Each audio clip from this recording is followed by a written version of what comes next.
so that you can get your AirPlay working. So this is my Apple TV. It's currently connected with a HDMI cable to a LCD screen and a power cable. Now I don't need the HDMI cable for this activity, so I'm going to remove that. I'll leave the power cable plugged in at this time. I'm also going to need a micro USB cable that I'm going to connect to the slot underneath the HDMI cable.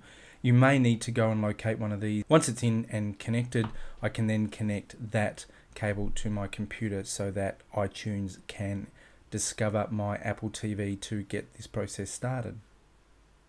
Now I need to set my Apple TV back to factory default settings. So I need to use my Apple remote. I need to hold down the down arrow on the circle area and the menu button together for a count of 6 seconds, or until you see the light on the Apple TV flash very quickly. Once that's occurred, I then need to hold down the menu and the play arrow together and do the same thing for 6 seconds, and you'll see the light flash quickly, and that will indicate that your Apple TV has been returned to the default settings. So anything you've had on there has now been cleared. Once that's done, you can then get ready for your firmware update. Just a little tip.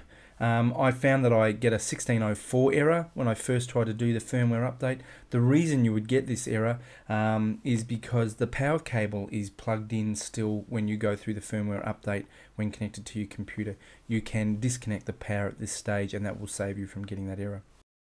Once you've got your Apple TV connected to your computer and iTunes open, it should detect it. We then click on the Restore